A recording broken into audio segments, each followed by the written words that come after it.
सारिਆਂ ਨੂੰ प्यार भरी सत श्री अकाल, नमस्ते एंड गुड आफ्टरनून एवरीवन। मैं डॉक्टर मंजीत, बाय प्रोफेशन में डेंटिस्ट हूँ। मैं पंजाब के फिरोजपुर शहर से आई हूँ, जिसे शहीदों की धरती कहा जाता है।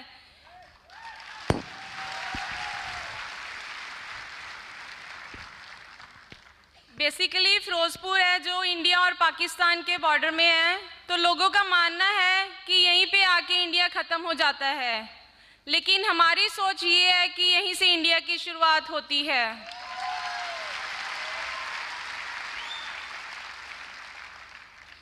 दोस्तों, आज मैं यहाँ पे एक डॉक्टर की हैसियत से नहीं, एक पेशेंट की हैसियत से आई हूँ।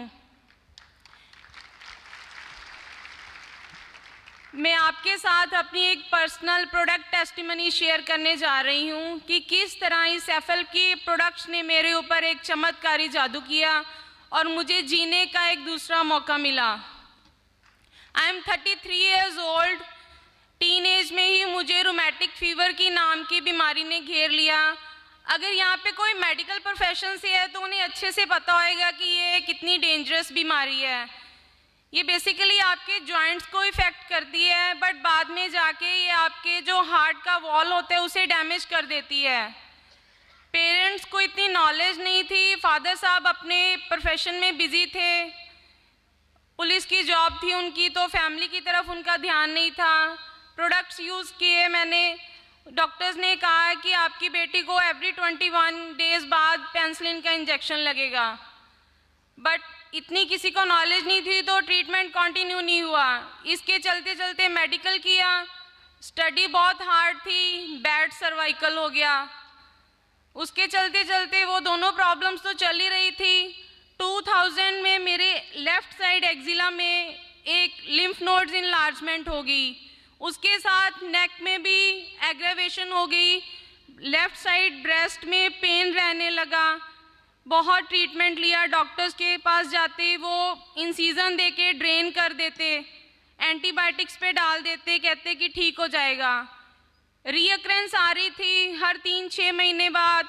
डॉक्टर्स ने सोचा कि शायद टीबी होएगा, तो उन्होंने मुझे एंटी ट्यूबरकुलर थेरेपी पे डाल दिया। उसका भी ट्रीटमेंट ले लिया।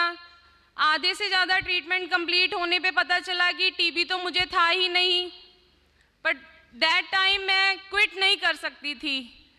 टीबी की मेडिसिन्स ने मेरे इम्यूनिटी को बहुत ज़्यादा वीक कर दिया, पर मुझे लगा कि शायद मेरी प्रॉब्लम सॉल्व हो जाएगी, पर ऐसा कुछ नहीं हुआ। उसने मुझे अंदर से बिल्कुल ही खोखला कर दिया।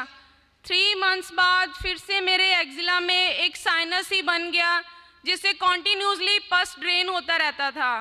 अंदर तो मैं एज अ मरीज अपनी ड्रेसिंग करवाती थी, बाहर आके मुझे भी पेशेंट्स करने पड़ते थे। तंग आके मैंने एक जयपुर से थे डॉक्टर मंजीत कालड़ा, वो गोल्ड मेडलिस्ट थे ब्रेस्ट कैंसर में, तो उनको मैंने दिखाया।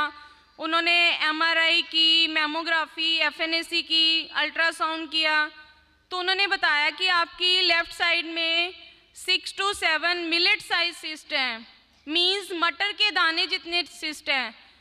बट प्रॉब्लम ये था कि एक्जिला में से ड्रेनेज नहीं बंद हो रही थी। उन्होंने कहा कि अगर रीअक्रेंस हो रही है तो आपको कैंसर के चांसेस हो सकते हैं, पर अभी कुछ नहीं कहा जा सकता। उन्होंने फिर वही ट्रीटमेंट प्लान, मैंने थक हार के होम्योपैथिक ट्रीटमेंट लेना स्टार्ट कर दिया। होम्योपैथिक भी 6 मंथ लिया। जब टेस्ट करवाए तो पता चला कि जो मटर के दाने जितने सिस्ट थे वो ट्यूमर में कन्वर्ट हो गए हैं।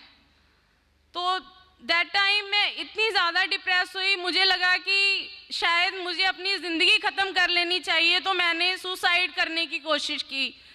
सोचा शायद मुझे इस बीमारी से आज़ादी मिल जाएगी, लेकिन फ्रेंड्स उसमें भी किस्मत ने मेरा साथ नहीं दिया। पेरेंट्स को पता चल गया, वॉश करवाया, मैं ठीक हो गई। साथ में मेरी BDS चल रही थी पंजाब के मुक्तसर में। एक दिन मैं ट्रैवल कर रही थी बस में, तो मेरे बस के साथ एक हेल्दी लेडी बैठी हुई थी। उन्होंने जाना था, तो एक दिन से उन्होंने हिट किया मेरी लेफ़्ट साइड को, जो मेरे अंदर ट्यूमर था वो बस्ट कर गया। मुझे इतना पेन हुआ कि मैं हॉस्टल नहीं गई, मैं सीधा अपने सर्जरी के सर के पास गई तो मैंने उनको बताया कि सर ऐसे मेरे साथ कोई बैठे थे तो उन्होंने मुझे हिट किया और मेरे डिच पड़ गया।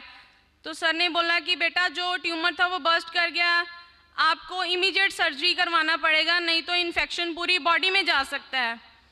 फिर मैं that time my father was posted in a Moga as a DSP, तो मैं एट ए टाइम पापा को फ़ोन किया, वहाँ चली गई।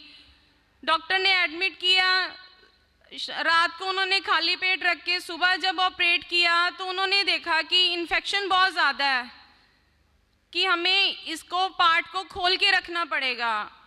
उन्होंने मेरी ब्रेस्ट को 25 डेज तक ओपन रखा, 2 मीटर्स की उन्होंने पट्टियाँ डालनी विदाउट एनेस्थीसिया।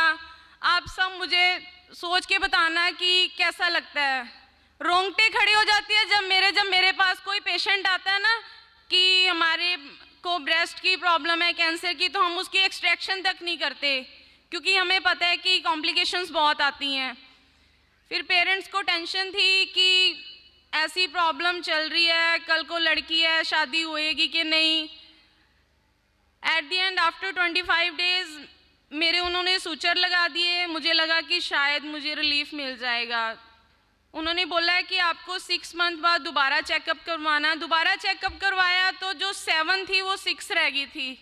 फिर डॉक्टर से पूछा कि 7 की जगह 6 क्यों रही, तो उन्होंने कहा कि जब ये बर्स्ट करेंगी तो इनका भी ट्रीटमेंट कर देंगे। मेरे लिए तो ये जैसे हो गया कि डाइसेक्शन हॉल में किसी ने कोई ऑर्गन देखना तो काट के देख लो। फिर थैंक्स टू गुरमीत सर, मेरे हस्बैंड, जिन्होंने इस डिफेक्टेड पीस को चूज़ किया।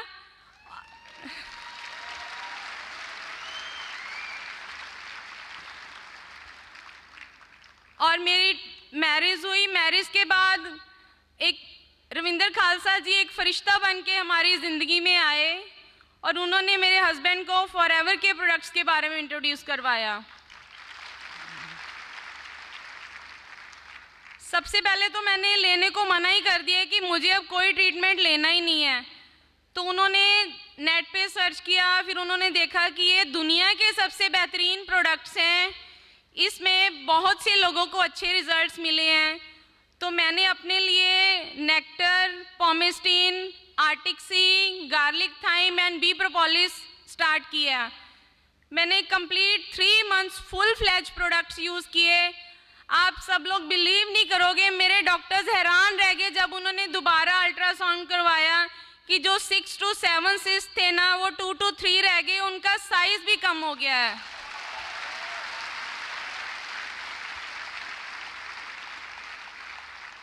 दोस्तों, ये तो था मेरा पास्ट, जो मुझे प्रॉब्लम हुई, मैंने प्रोडक्ट्स लिए। आप बताओ कि फॉरएवर का जो सिस्टम है, आपको पता चल गया कि फॉरएवर के प्रोडक्ट्स में दम है। क्या आप सब में दम है यूज करने का? WHO के अकॉर्डिंग मैं थोड़ी सी बात आपसे शेयर करना चाहूँगी कि उन्होंने जो वर्ल्ड वाइड सर्वे किया है, उन्होंने देखा कि जो बहुत सी बीमारियां आजकल हो रही हैं ना, उसका मेन कारण हमारी डाइट और लाइफस्टाइल है। और डायबिटीज़ में तो आप सबको शायद पता ही होएगा कि 2020 तक हमारी 100% ग्रोथ जाने वाली है। और मैं ज़्यादा बात नहीं करूँगी, मैं अपने रिगार्डिंग कैंसर की बात करूँगी। 2020 तक वर्ल्ड वाइड 50% लोग ऐसे होंगे जिनको कैंसर हो जाएगा, क्योंकि उनकी डाइट और लाइफस्टाइल अच्छा नहीं है। अभी जो सर्वे हुआ था उसमें देखा गया है कि breast cancer second most common cancer है। हर साल 1.5 लाख पेशेंट्स डायग्नोज होते हैं, जिसमें 75,000 मर जाते हैं जिनका ट्रीटमेंट हो जाता है बट उन्हें डाइट नहीं अच्छी मिलती। ये अब आप सब पे डिपेंड करता है कि आपको कौन सी डाइट चाहिए।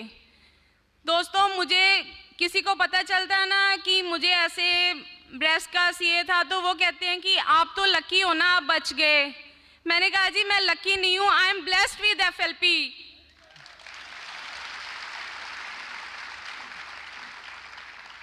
FLP के ऐसे प्रोडक्ट्स हैं जिन्होंने मुझे ज़िंदगी दी है और ये आपको भी ज़िंदगी दे सकते हैं। और अंत में मैं थैंक्स करना चाहूँगी रेक्स सर का, जिन्होंने ये चमत्कारी प्रोडक्ट्स बनाए, कंट्री मैनेजर का जो मेरे लिए इंडिया में लेके आए, मेरे गुरुजी doctor Kuldeep Singh Bedi, Mandeep sir, our fortune team, Nanda sir, Mohali RDO में सबका थैंक्स करना चाहती हूँ। और एंड में मैं फिर से यही कहूँगी कि I am not lucky, I am blessed with FLP। जय for ever, I love for ever.